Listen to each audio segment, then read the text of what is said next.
Patrocínio: Abades, Atlas Schindler, EMC, IBM, Instituto CIA, Instituto Camargo Correia, Instituto Península, JP Morgan, Microsoft, TAM. Apoio: Ministério da Educação, Governo Federal do Brasil. País rico é país sem pobreza. Instituto Rodrigo Mendes apresenta Diversa, Educação Inclusiva na Prática. Inclusive Education in Practice. Uma van de transporte escolar adaptada se aproxima da casa. Meu nome é Ricardo de Melo Lima. Eu sou o pai da Isabelle Vitória Borges. Pelo portão da casa, uma menina em cadeira de rodas é levada em direção à van que se aproxima de ré. Meu nome é Sandra Mona Borges Lima, eu sou mãe da Isabelle e ela é matriculada na escola Helena Zanfelice, aqui em São Bernardo. EMEB Helena Zanfelice da Silva, São Bernardo do Campo, São Paulo, Brasil. A cadeira de rodas é colocada no elevador da van. Em seguida, Isabelle é levada através dos portões da escola. Seu rosto, no detalhe, mostra um sorriso aberto. Meu nome é Maria do Carmo, sou diretora escolar da EMEB Helena Zanfelice da Silva. Primeiro nós ficamos numa escola pequenininha de madeira e foi quando a gente começou o trabalho já com inclusão. Uns 18 anos atrás. EMEB Helena Zanfelice da Silva, 720 estudantes matriculados, 23 estudantes com deficiência física, intelectual, auditiva, múltipla e TGD. A vinda dela para a escola foi muito boa, porque ela não... foi mais que o esperado. Então essa escola aqui já foi construída para acessibilidade, com acessibilidade. Sim, a escola é bem acessível mesmo, tanto que recentemente eles colocaram até um elevador na escola. E é acessível, os professores são bem treinados para dar o ensino para ela adequado. Toda vez que chega um aluno novo aqui na escola, os próprios oficiais de escola já perguntam se a criança tem alguma necessidade especial. Eu tinha muitos medos, muitos. Porque você ter uma criança especial não é fácil. Quando eles identificam que a criança tem uma necessidade, então eles já passam para a equipe de gestão e a gente já conversa com os pais para ver como que a gente vai preparar a escola para atender esse aluno no ano seguinte. Quando eu recebi assim, o apoio, sabe, foi um apoio, desde a primeira professora dela. Meu nome é Cristina Duran. Eu sou professora de educação infantil na Prefeitura de São Bernardo do Campo. Ela chegou num carrinho de bebê, né, muito alheia a tudo, né, então assim, foi um grande desafio. Né, e um desafio assim que eu soube que a gente ia receber essa aluna, eu pedi para a gestão para recebê-la, para trabalhar com ela. Né. Então o primeiro momento foi esse, a gente entendê-la e se fazer entender por ela. Então, depois que ela começou a vir à escola, as crianças, né, assim, eles aconchegaram ela bem, assim, acolheram, na verdade. Conversar com o grupo, né? Olha, a Isabelle, porque eles viam como um bebê. Não, ela não é um bebê. Foi acolhimento, assim, foi muito bom, todo mundo acolheu. E ela depois que ela começou a ir para a escola, ela mudou. A gente trabalha bastante a questão do nome com Infantil 3 e quando eu apresentei para ela, né, o nome dela e de mais duas crianças e ela focou o olhar no nome dela, então aquilo para mim chegou até a me emocionar, porque eu vi a possibilidade pedagógica, né, ali já construída na Isabelle. Enquanto se percorre o corredor, passam portas de sala de aula, uma escada, murais com desenhos, até se entrar na última sala. Meu nome é Roberta Martins Braz Vilaça, sou professora de educação infantil. Roberta recebe Isabelle na porta da sala.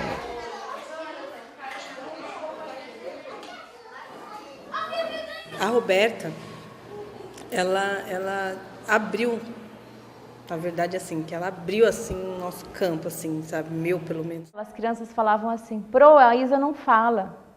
Eu falava, ela fala. A gente é que vai ter que aprender a maneira como ela vai dizer para nós as coisas. Ela ensinou muita coisa, não só para a Isabelle, mas para mim, que sou mãe. Por quê? Porque, às vezes, muitos medos que eu tinha de procurar muita coisa para ela, E ela não, ela me ensinou a lutar pelo aprendizado da minha filha. E aí eu comecei a dar voz para a Isa, então assim, de perguntar tudo para a Isa. Então quando a Isa chegava no momento da diversificada, onde você quer brincar? É aqui? É ali? Então eu falei para ela, você vai ter que dizer para mim o que você quer e o que você não quer. Então mesmo quando a atividade para ela é diferenciada, eu tenho que justificar para ela. Então eu tenho que falar para ela, olha Isa, a sua atividade vai ser isso, isso e isso, por isso, isso e isso. Aí ela aceita.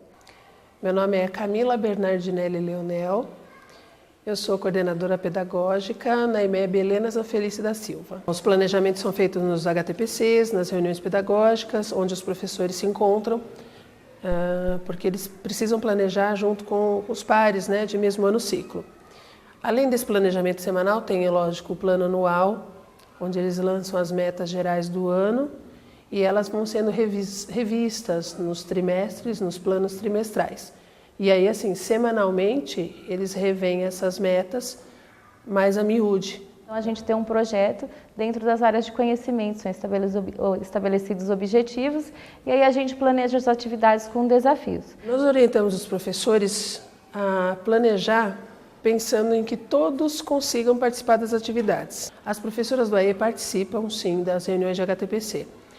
Uma coisa que a gente tenta é que elas atendam e participem de alguns agrupamentos por HTPC. Não dá para elas participarem de todos os planejamentos toda semana. Então, uma semana elas participam dos planejamentos dos primeiros anos, na outra semana dos segundos anos, e assim elas vão atendendo a todas. Como eu disse, a Isa, ela compreende todas as comandas, então a atividade para ela é a mesma que a dos colegas. O que eu diferencio? Os recursos, os materiais e as estratégias. Porque, por exemplo, uma aula onde você trabalharia somente de uma maneira expositiva, ela vai ficar muito mais rica se você conseguir incluir uma música, ou se você conseguir incluir alguma atividade envolvendo um movimento, ou o material concreto que a gente pede muito para que eles utilizem, até porque todas as crianças vão se beneficiar. Quando é uma atividade de escrita, que a Isa não tem esse controle motor para essa escrita, então a gente faz uso de outros recursos, ou letras móveis, ou a varredura no computador. Eu sou Ana Maria Diniz Canete, terapeuta ocupacional, trabalho na equipe de orientação técnica da Secretaria de Educação de São Bernardo do Campo. A Isabelle, na questão do registro, na questão do caderno, pela questão motora dela, principalmente pensando nela a longo prazo, na vida escolar dela, é interessante ela ter um caderno eletrônico que a gente chama o computador. Meu nome é Maria Antônia Silva Gazinhato, eu sou professora de educação especial. Nossa maior preocupação qual que é? É que a Isabelle, ela adquira autonomia no computador, no uso do acionador. E esse uso do computador, ele também pode ser utilizado para comunicação, né? Até você chegando numa possibilidade de vocalizador com ela. Nós fizemos a última avaliação dela de escrita, preparamos eu e a Roberta. Precisávamos verificar se ela era ou não pré-silábica, isso daí é uma hipótese de escrita. Para nós verificarmos isso, nós tivemos que escolher, por exemplo, figuras que indicassem para nós se ela já demonstrava que a escrita não representava mais o desenho em si. Só que não podia ser qualquer figura, né? Por exemplo, nós pegamos uma figura, um boi. São poucas letras, mas o bicho em si é muito grande. E colocamos algumas opções de escrita, né? Algumas com poucas letras, outras com muitas letras e boi propriamente dito. A Isabelle teria que nos indicar qual era a escrita que mais se aproximava da figura em que ela estava olhando. E realmente, numa primeira tentativa, a gente até percebeu que ela não ficou muito segura. Ela indicou que tinha menos letra, mas isso já foi um indicativo para nós, de que ela já entendeu que a figura não tem nada a ver com a representação escrita. E às vezes eu me pergunto, será que sou eu que estou induzindo essa resposta dela? E não, porque independente de ser eu, de ser a Maria Antônia, que é a professora do recurso, de ser a professora Roberta Maria, ela dá as mesmas respostas. Depois de algumas avaliações, nós chegamos à conclusão que a gente tem que acreditar no que ela fala. Em algumas vezes a gente falava assim, vamos repetir para ter certeza?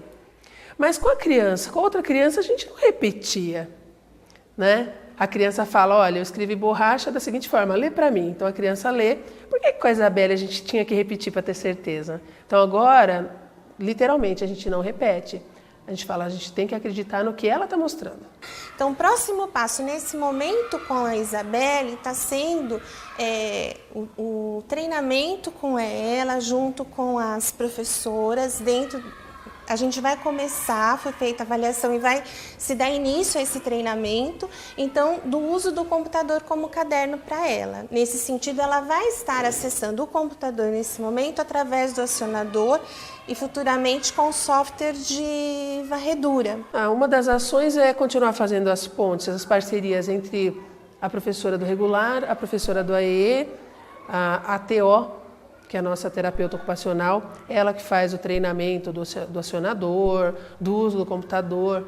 Essa ligação entre todos os que estão no trabalho com a aluna é muito importante, elas não podem perder essa parceria. Meu nome é Cecília de Oliveira Prado, eu sou chefe de divisão, atuando junto à seção de educação especial da Prefeitura do município de São Bernardo do Campo. Quando a gente está organizando o trabalho do atendimento educacional especializado, a gente está garantindo a cada unidade da rede a presença deste professor dentro da unidade no atendimento ao público-alvo da educação especial. Esse professor encaminhado para as unidades escolares, no ensino fundamental, ele fica entre 2 e 5 dias na semana em cada unidade escolar, dependendo do número de alunos a serem atendidos em cada unidade escolar. E tem como suas ações principais, ele é orientado nas suas ações, o atendimento no contraturno e também o atendimento que é denominado aqui no município a questão da ação colaborativa. No ensino colaborativo, eu entro em sala, junto com a professora. Eu sou como um agente da inclusão. Eu entro em sala, eu observo aquele aluno no grupo e aí eu posso trocar com a professora quais são as necessidades do aluno. Então, nesse momento de processo, de estar entendendo essas coisas, que eu acho importante o trabalho com equipe. Porque se você está sozinho, se aquela criança, desculpa falar, se aquela criança é o abacaxi da escola, você é o abacaxi também. E quando você chega, você é muito mal recebida, né? Por isso que eu acho complicado quando um professor especialista está sozinho e está sem equipe. Meu nome é Éder Garcia, meu cargo aqui na Prefeitura de São Bernardo, eu sou coordenador pedagógico. A dúvida é, como é que eu faço numa sala de aula que o professor, né? Como é que eu faço numa sala de aula para determinada situação que todos aprendam? Isso não é muito tranquilo de fazer. Com um aluno com deficiência ou sem. Isso não é tranquilo, não tem faculdade que te ensina isso. Então, normalmente, as professoras do ensino regular, elas apresentam para a professora do AE, para as professoras do AE, o plano da semana ou o plano do trimestre.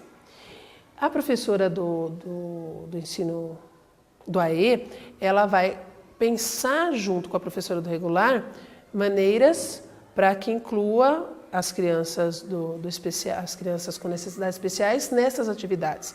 Então, tudo parte do plano do professor do regular.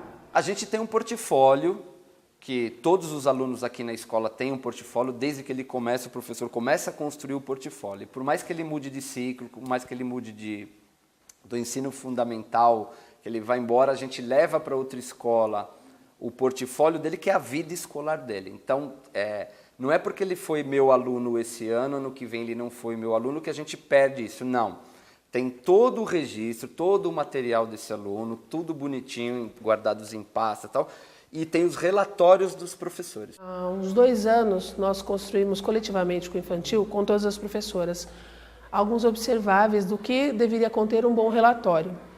Então, assim, essa construção favoreceu bastante esse relatório, porque elas mesmas já analisam as informações que eu tenho que colocar nesse relatório para que eu realmente demonstre o processo que a criança teve de aprendizagem e para o próximo professor que pegar, saber de onde ele vai partir. Então, quando eu pego um aluno no ano seguinte, eu pego uma classe, por mais que ela não tenha algum aluno com deficiência ou não, porque isso não muda, Está todo o portfólio dele lá escrito, bonitinho, quais são as dificuldades que ele tem, o que ele aprendeu, o que não aprendeu, o que está faltando, tudo, toda a construção do conhecimento dele está lá. Eu acho que com a legislação chegaram mais recursos, né? As secretarias têm a preocupação com o espaço físico da escola, mandar mais material para a escola. Antes nós tínhamos uma verba de acessibilidade, agora é a secretaria que providencia as compras do que a gente precisa. Cleusa Rodrigues Repulho, secretária de Educação de São Bernardo do Campo. Então o grande desafio era organizar esse sistema de educação e como fazer a educação inclusiva e no seu sentido mais amplo. São Bernardo do Campo, São Paulo. 765 mil habitantes, 168 escolas municipais, 82 mil estudantes no ensino fundamental, 73 escolas com sala de recursos multifuncionais, 1.338 estudantes com deficiência matriculados em escolas regulares. Mas a secretaria tem conversado com a gente a redução do número de alunos. Então, na turma de primeiro ano, por exemplo, nós temos uma redução de 5 alunos na quantidade de alunos da turma. Primeiro, fazer um levantamento muito mais apurado de quem eram essas crianças, um diagnóstico apurado, conversar com as famílias, entender onde essas crianças se encontravam dentro da cidade e que forma de atendimento elas tinham. Então, a Prefeitura de São Bernardo, ela cedeu uma perua, né? Que ela vai, a van, aí tem o tio da perua, né, que é o motorista, e tem uma auxiliar.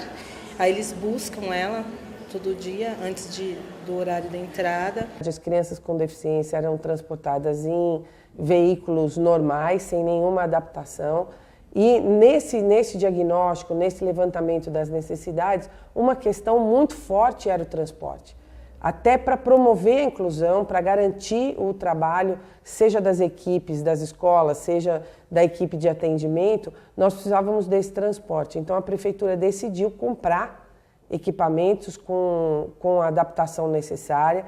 No contrato de transporte regular das crianças também está alocado recurso para vans com adaptação, né? E toda a formação, seja dos motoristas, dos acompanhantes, para que esse processo possa ser tranquilo. O meu nome é Helenir Fagundes Santos Freitas e eu sou chefe da seção de assistência escolar, que tem como um dos serviços o serviço de transporte da Secretaria de Educação.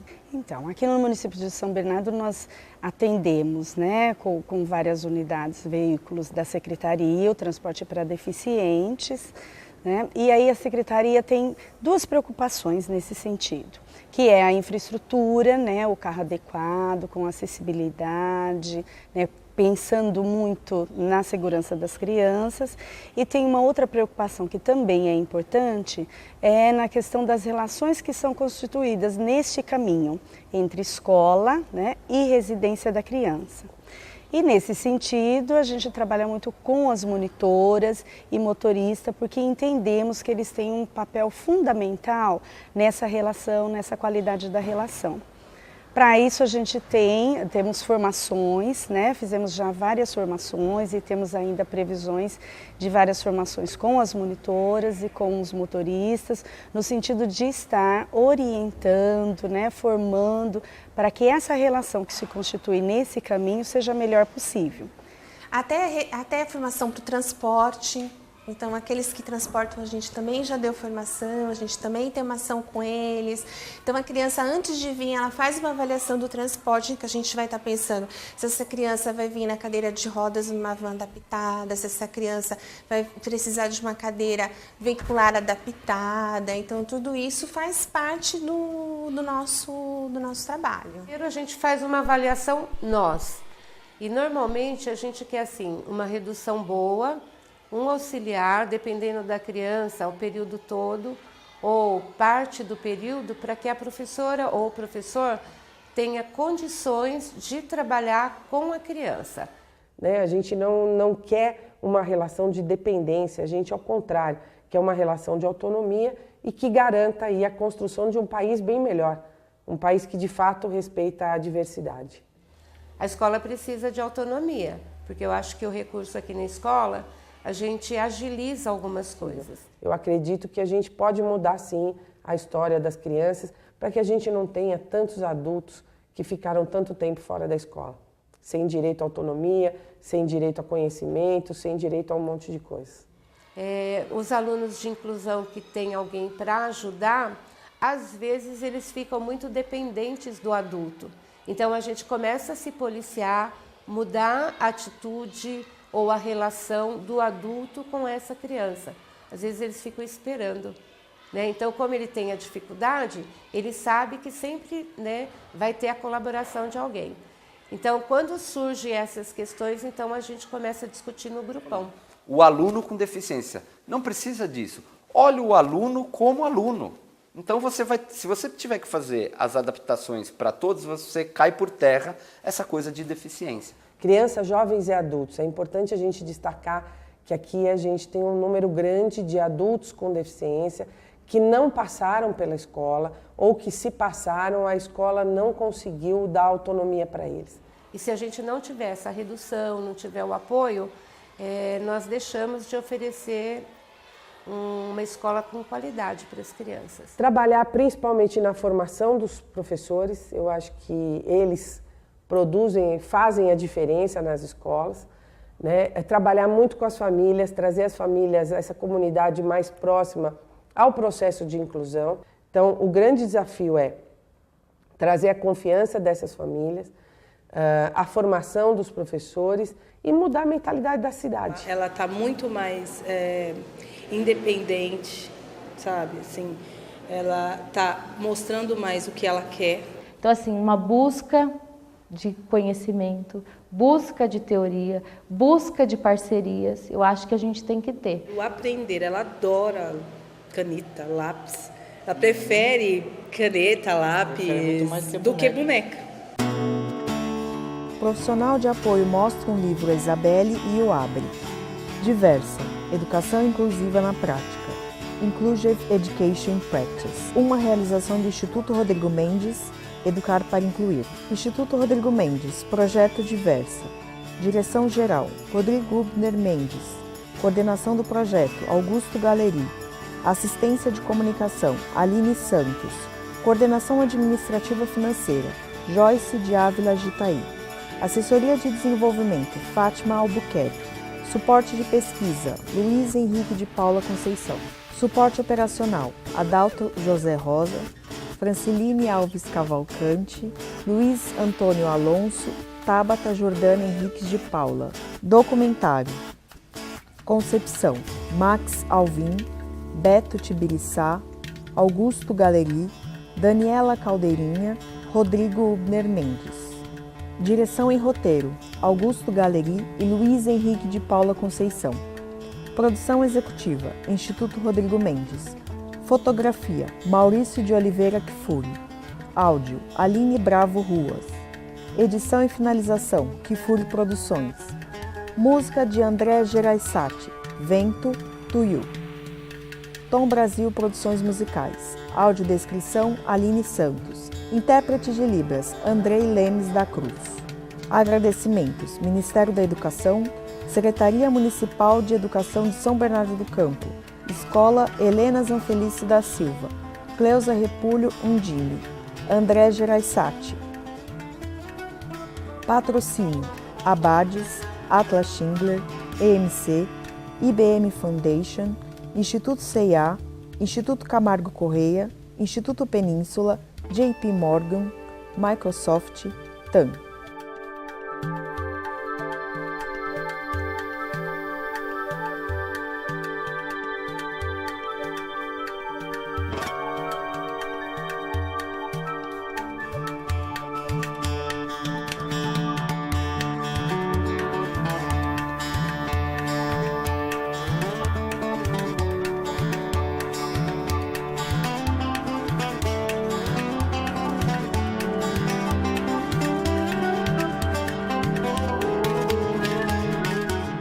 Realização, Instituto Rodrigo Mendes. www.diversa.org.br, 2012.